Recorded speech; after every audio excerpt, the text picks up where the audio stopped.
California, the chair of the Environmental Committee, is by my side. We're also very proud today to be joined by Bill McKibben, one of the leaders of the 350 organization, Mike Brune, the executive director of Sierra Club, Tara McGuiness, the executive director of the Center for American Progress Action Fund, Tyson Slocum, the energy program director of Public Citizen, and Meg Power of the National Community Action Foundation. Let me begin by saying that I fear very much, and I say this as the father of 4 and the grandchildren of 7, and the grandfather of 7, that our children and our grandchildren and our great-grandchildren are going to look back on this period in history and ask a very simple question. Where were they? Why didn't the United States of America, the most powerful nation on earth, lead the international community in cutting greenhouse gas emissions and preventing the devastating damage that the scientific community was sure would come? Where were they? Let me be very clear. The issue that we are dealing with today, and this is something my fellow Vermonter Bill McKibben makes all of the time, that what we are dealing with today is not political. It has nothing to do with Democrats. It has nothing to do with Republicans or independents, and it has nothing to do with the political squabbling that we see here every day on Capitol Hill. What we are dealing with today is physics. The leading scientists in the world who study climate change now tell us that the projections that they made in recent years was wrong. They underestimated the crisis facing our planet, and the damage they foresee for the future is much more serious than they had previously estimated. They now tell us that if we continue along our path, where 12 out of the last 15 years were the warmest on record, and take no decisive action in transforming our energy system and cutting greenhouse gas emissions, this planet could be at least 8 degrees Fahrenheit warmer than is currently the case. And what would that mean to the planet? What would a warming of 8 degrees Fahrenheit or more mean to the planet? It would mean sea levels rising by 3 to 6 feet, which would flood great American cities like New Orleans, Boston, or Miami, making them uninhabitable. And this would be true for coastal communities all over the world. It would mean that every year we would see more and more extreme weather disturbances, like Hurricanes Irene and Sandy, costing taxpayers collectively hundreds and hundreds of billions of dollars, if not trillions, to rebuild those communities.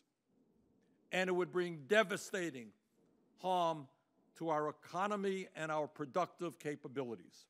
We would see the price of food escalating because crops in the United States and around the world would be unable to grow in temperatures substantially higher than they are right now. It would mean greater threats of war and international instability as countries and people all over the world fight for limited resources like water and arable land.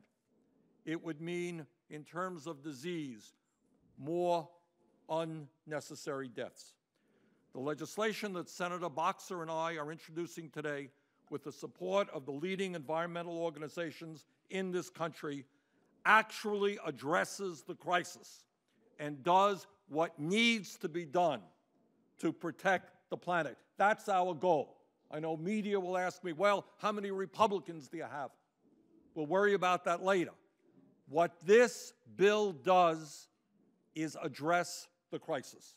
It can reverse greenhouse gas emissions in a very significant way. It can create millions of jobs as we transform our energy system away from fossil fuel and into energy efficiency and such sustainable energies as wind, solar, geothermal, and biomass. A major focus of this legislation is a price on carbon and methane emissions. This fee on the largest fossil fuel polluters affects less than 3,000 entities nationwide, but covers 85% of the U.S. greenhouse gas emissions, according to the Congressional Research Service.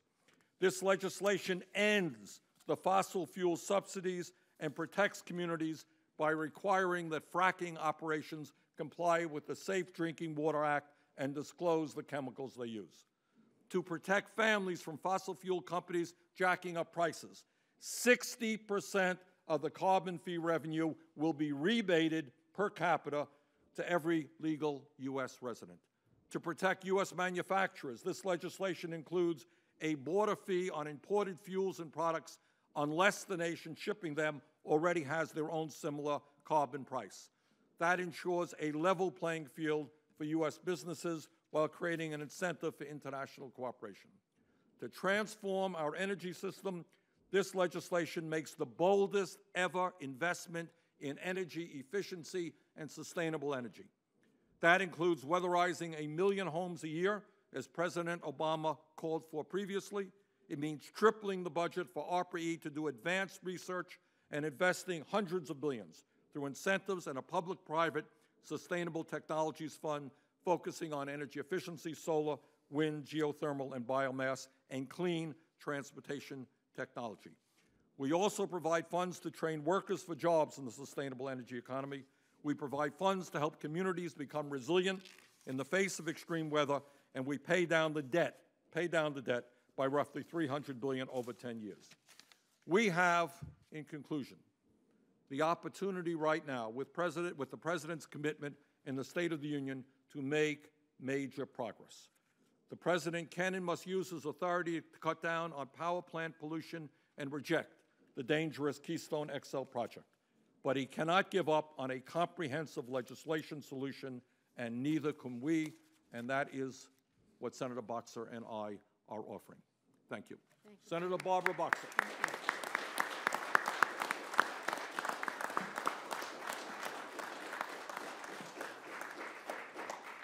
I'm very proud to be here with my colleague and friend, Senator Sanders, and I'm excited about this bill. Yesterday in this room, we had a briefing led by 4 distinguished climate experts, and what they told us was shocking.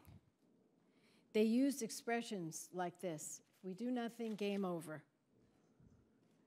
Bernie pressed on specifics. They said certain cities that we know will be gone. States in the coastal regions will not look anything the way they look today. If that wasn't an alarm bell, you know, there isn't any. Now, the 4 top scientists and many others tell us that the Earth is headed toward a planetary emergency. Now, some may close their eyes to it. Some of you in this room can close your eyes to it, although I doubt you will, because that's why you're in this room. You're not closing your eyes to it. Well, we won't close our eyes to it, and we're not closing our eyes to it. And I want to, at this point, give a shout out to my great state of California. Yes, the largest state in the union, taking the lead on this, doing the right thing on this, creating jobs because of what they're doing. And we here have got to follow that lead.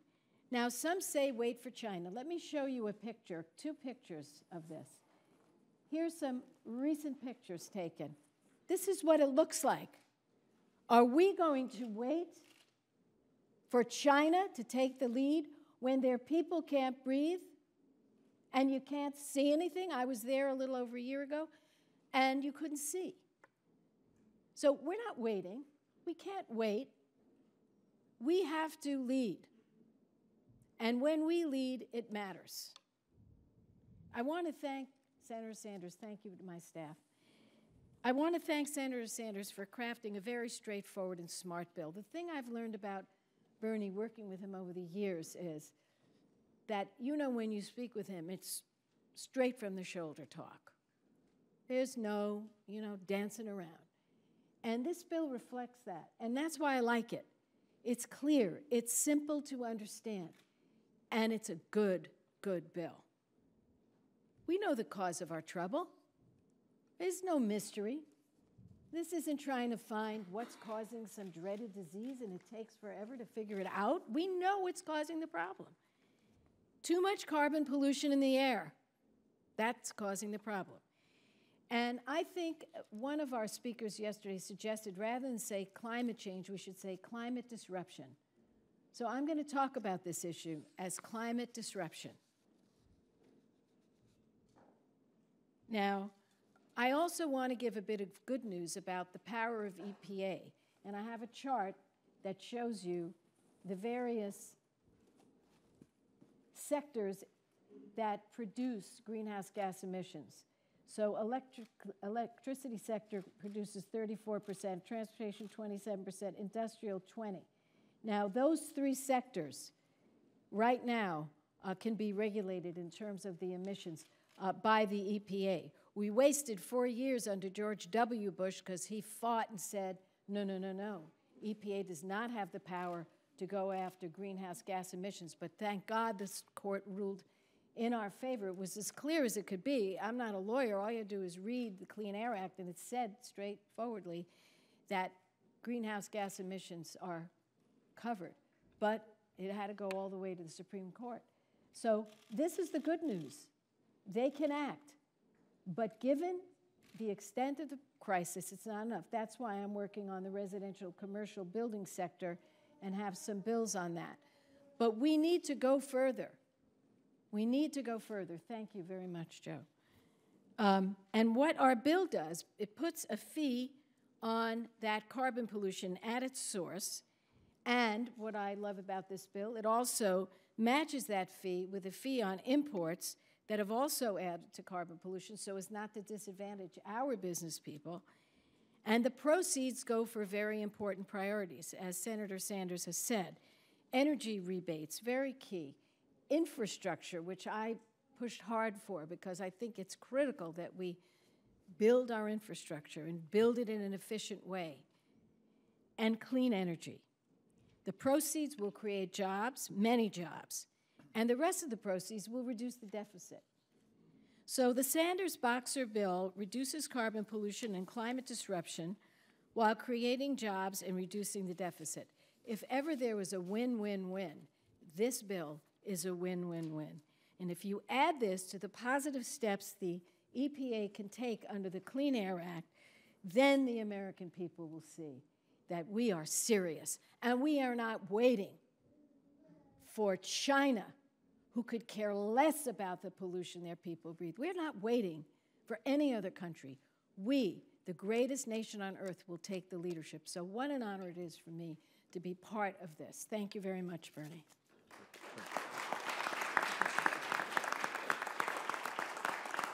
Thank you, Barbara Boxer, Chair of the Senate Environmental Committee.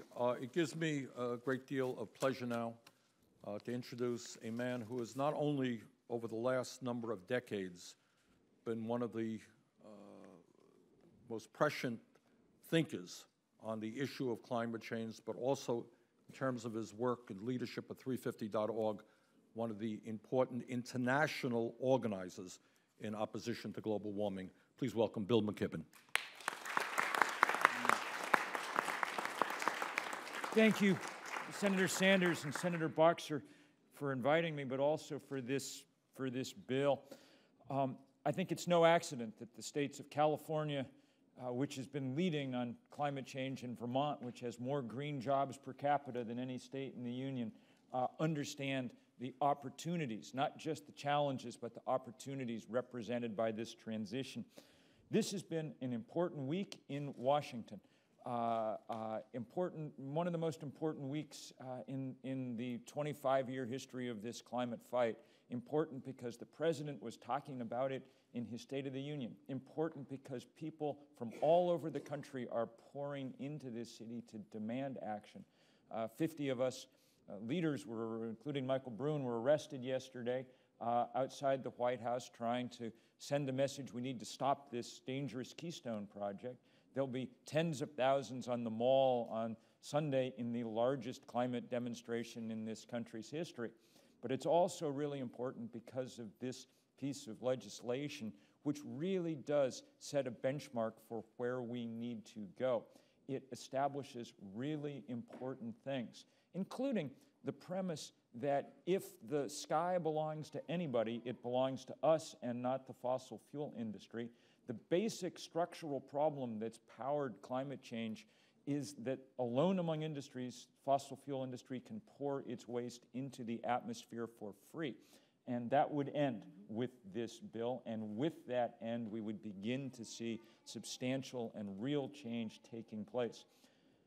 I think a lot of people wonder, maybe still wonder, whether our political system is up to this task. For a quarter century, it has done very little, but we're now at the point where there is no abstraction or theory about this problem. 2012 was the warmest year that the United States has ever seen by a full degree. We had a horrific drought. We watched the Arctic melt, and at the end of the year, we watched the Atlantic pour into the New York City subway system, demonstrating to anyone the fragility of our civilization. That's why it is so powerful to see this legislation being introduced at this time, and to see so many Americans pouring into Washington to demand just this kind of action. Thanks very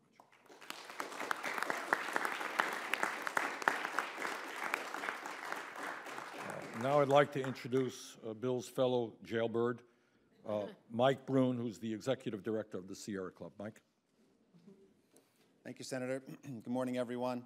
I want to thank Senators Sanders and Boxer for their leadership, not just in introducing this bill, but their tireless perseverance over the last couple decades on this issue.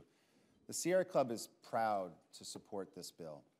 We recognize that it will put a fee on carbon, and it will help to stimulate clean energy development. It will do what science requires and reduce greenhouse gas emissions as quickly as we can. It will create 350,000 new jobs and sustain at least 100,000 more. It will help to weatherize 1 million homes per year, which will act like a tax cut and help consumers to save money all across the country.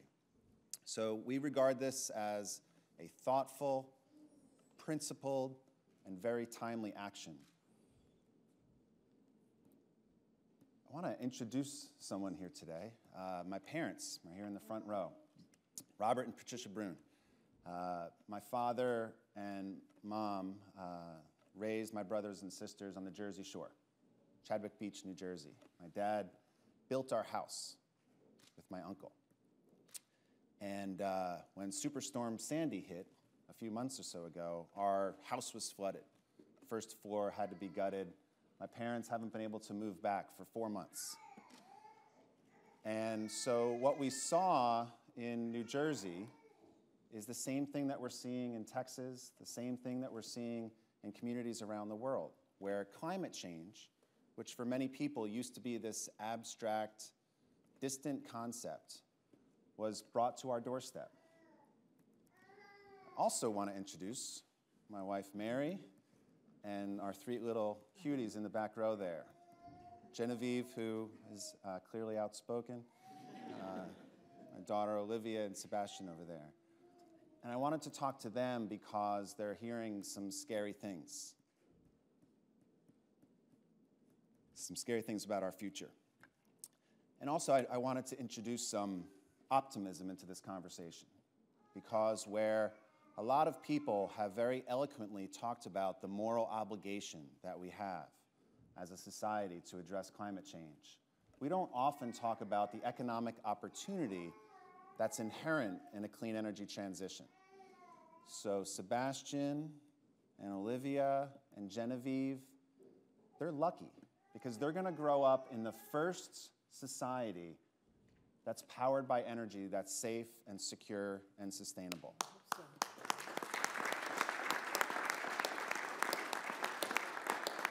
By the time that these guys are my age, half of our power, more than half of our power, will be coming from clean energy. It's a great time to be alive. They'll be at the rally on Sunday. I expect everybody else will be there. And Genevieve, I'll see you in a couple minutes. Thank you, Mike. Tara McGuiness is the Executive Director of the Center for American Progress Action Fund. Tara? Thank you very much, and I'll be very brief. I want to really thank Senators Sanders and Boxer for helping us focus on what really matters. Our moral obligation, both to Michael's kids and to the other kids in the room and across the country, to make sure that we have a country and a planet that is not damaged and polluted. It's very simple. It's easy to be distracted, and many of the things that we're reading and writing and hearing focus us in on the political squabbling, but it shouldn't distract us from the task at hand. While I'm sure we'll take questions about counting votes and who's on what side, individuals like the Brunes are already taking actions today, someplace outside this room, to repair their homes and communities, from Sandy to plan for the damages that will come. Over the past few months, we've seen tremendously the impact, not that this is going to have on generations to come, but the impact on the lives of individuals. These are moms and dads, small business owners, city mayors who are today, while we are here organizing, thinking about how they put their lives back together. Time is very limited. This legislation attacks at the center the most catastrophic effects of climate change by going directly to its greatest source, carbon pollution, and at the same time puts us ahead in investing in our future. This is not a new idea. When I was coming over here this morning, I started to read clips from 10 years ago. Just around the block, there was another press conference held by some of the same folks here and some other folks on the Hill, Democrats and Republicans. A bill 10 years ago, right around the time when the Center for American Progress was getting started, that focused us in. I'm going to read one line from an op-ed that was written just 10 years ago. The bottom line is that the potential economic rewards of confronting climate change outweigh the risks, and realizing these rewards would be the key to American industry reclaiming its global competitive advantage. Those words, though they could have been written by either of these senators, were written by John McCain in an op-ed to support the bill 10 years ago. But I want to say, picking up what Michael mentioned on the prospect and promise of today, that there are many things moving in the right direction. People are focusing on what matters. A majority of Americans support the idea of addressing climate change. That has to count for something. The president anchored his inaugural address and his State of the Union in a call to action, not only talking about what Congress needs to do, but what federal agencies are planning to do right away. Republicans and Democrats, unlike on other issues that are on the table, have previously worked together on this and even voted on the issue of addressing climate change. It is possible that we can make progress if we focus, as we have done today, on what really matters. I want to thank the senators and throw the support of the Center for American Progress behind this bill.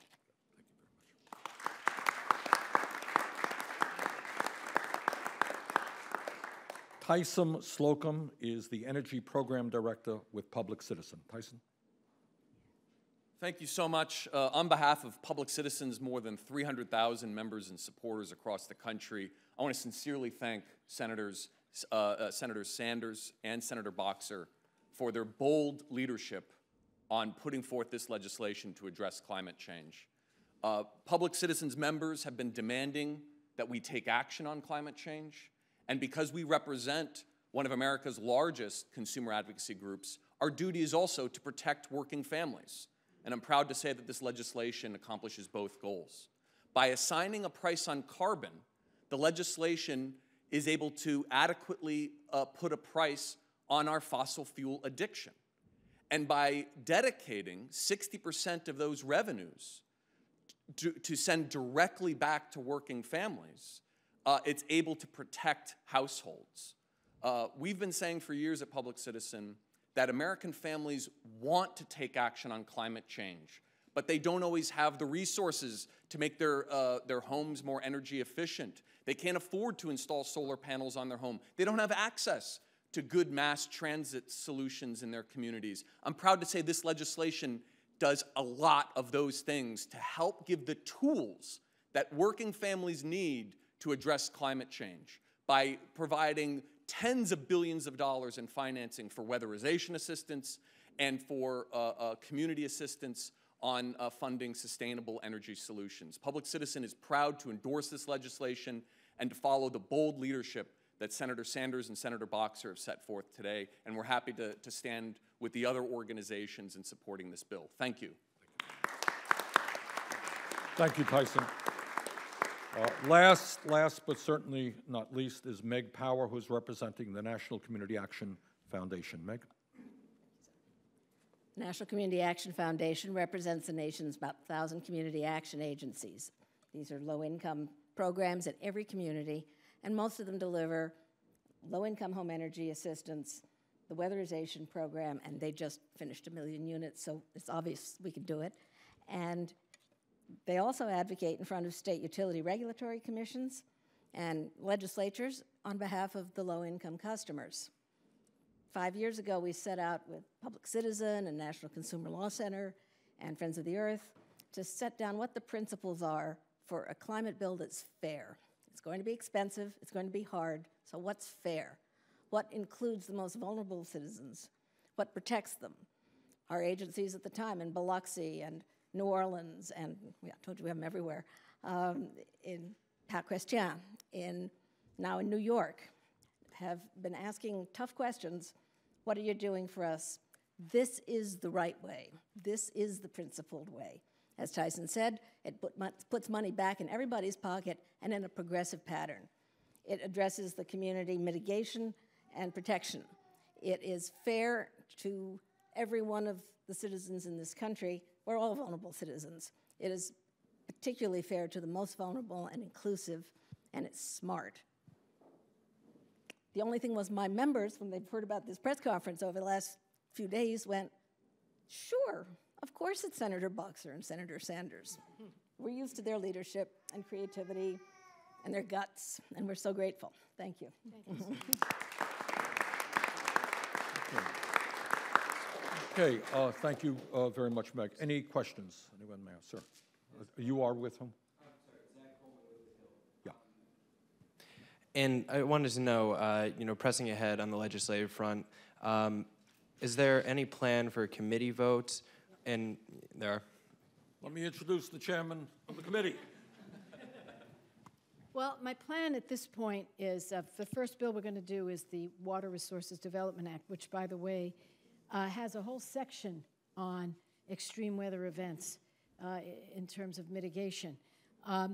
Then, when that is done, we're going to go in earnest to this topic and to this bill. Now, let me say, what Senator Sanders and I are going to do between now and then, which would be early spring, I'd say, is to get as many co-sponsors as we can. I intend to mark up this bill and to get this bill to the floor. I would say, without really conferring with staff on this, but I think I'm looking around summertime might be a good time to bring this bill forward to the floor. But that's my intention, and I expect that we will get a good bill out of this committee. This is a great committee, and you're sitting in the room where we passed the Clean Air Act. And by the way, I wasn't there then, but it took more than 10 years to pass the Clean Air Act. And that Clean Air Act, as I showed you when I showed you that chart, set forward a path for EPA to control greenhouse gas emissions, which was just a little bit on the table, but thank goodness they recognized it there. So this is a room in which we've passed the Safe Drinking Water Act, the Clean Water Act, the Clean Air Act, and yes, we did vote out of this committee a great bill on climate, and when it came to the floor, it did get a majority, but it didn't get enough. So we're going to keep on doing this, and we don't give up, and we won't give up, because you could pull the covers over your head and say, this isn't happening, but Mother Nature is proving it to us constantly that it is happening. Yeah. Matt Laszlo, public radio reporter. A lot of Republicans are upset with what the president said in the State of the Union, that he's going to take strong executive action on climate change. You've talked about how with Republicans controlling the House, you think the EPA and other agencies, that's kind of the best way to combat this right now. What's your response to the president? I have a very easy response. We passed the Clean Air Act. It is the law of the land. Laws are to be obeyed. And the executive, in my view, has no option but to carry out the law. If they don't, these folks here are going to take him to court, which they've done in the past in many other issues, and won a lot of these cases. So when they say, they fold their hands like this and say, well, he's going to do it, you know, under the Clean Air Act or whatever, yeah, they can't overturn it. They tried to. We stood sentry the last few years, and we stopped them from turning back the clock. They tried to pass legislatively a law that said that greenhouse gas emissions were not covered under the Clean Air Act, and we beat them back. And we've beat them back continually. So if they don't like the Clean Air Act, there's only one thing they can do, and that's try to overturn it. And let me send, you know, a very strong signal. That isn't happening. If you ask any American, do they want clean air, clean water, they say yes. I have not met an American who came up to me and said, Senator, I really wish my water was dirtier and filthier and my air was, you know, it's too clean. So good luck to them. But for them to be upset about the fact that the president is carrying out the law, it's their problem. And let me just add to that. The issue is not that some Republicans are worried that the president is going to do the right thing.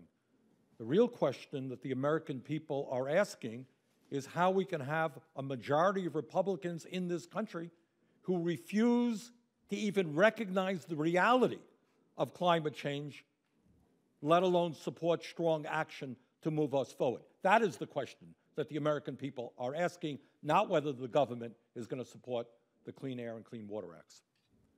Sir? Andrew Restuccia with Politico. Thanks.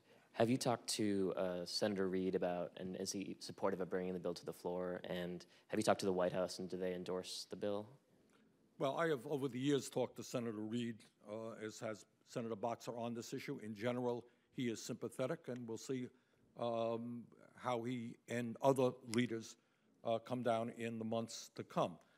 I think, frankly, and I say this to the organizations behind us, the United States Congress is way behind where the American people are on this issue. And we're going to win this fight when millions of people stand up and say, you have got to do something for my kids and grandchildren and for my business. You cannot ignore this planetary crisis. And when millions of people stand up and say that, you know what, we're going to have a heck of a lot of support here in Congress from both parties. That's right. And I would just say to your specific question, how a bill becomes a law. I mean, it is a bit, don't listen to what you learn in school, because it's a lot more difficult than they make it sound. But the first step for us is to write the bill. And we were putting finishing touches. It's Bernie's bill, and I had some thoughts, and he incorporated them, which I was grateful for. And now that bill is ready. It's ready to be introduced. We introduce it. After we introduce it, we get people to co-sponsor, and we are going to enlist the support of all these organizations, not only that are here today, but all over the country, and the mayors and the rest, to get co-sponsors. Look, this is a gold standard bill. Every once in a while we have one. The last one was the Kerry bill. That was gold standard. This is the gold standard. And once we get our co-sponsors, and we have our hearings, and we vote it out of committee, that's the time you talk about bringing it to the floor.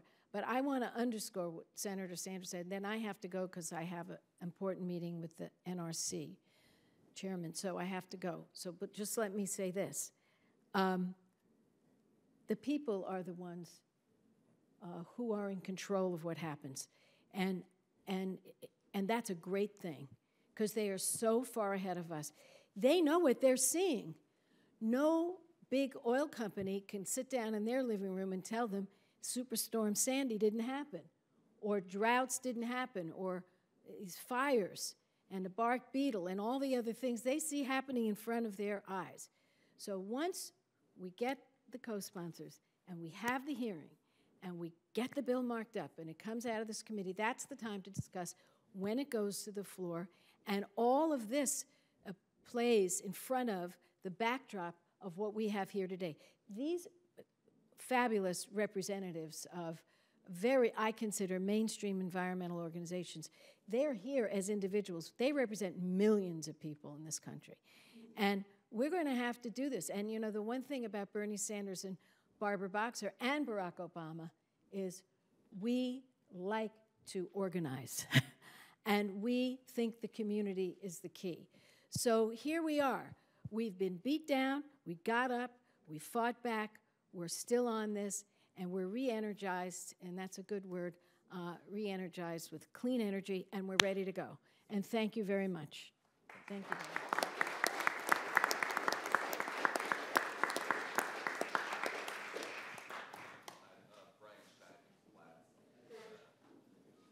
How would you respond to the inevitable criticism that's going to come up of the effect a carbon fee is going to have on the price of natural gas or the price of ultimately gasoline?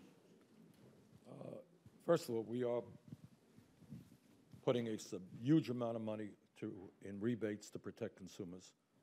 But second of all, the converse question has got to be asked. What happens to our entire economy if we do not, in a bold way, address climate change? How many jobs are we going to lose? How many hundreds of billions of dollars is the United States Congress going to have to spend in order to rebuild communities that are devastated? What will it mean to the price of food all over the world if we don't address the drought caused by global warming? So let me just repeat what is a simple fact. We are looking at the major planetary crisis facing this planet. When scientists tell us that the temperature of this Earth may go up at least 8 degrees Fahrenheit by the end of the century, that means cataclysmic changes to the planet. We have got to act. All right. Okay, listen, I want to thank all of the organizations for being here. In truth, the future of this legislation and how our country and the world respond is in your hands as much as it is in our hands. Thank you for all that you have done, and we look forward to working with you in the future. Thank you all very much.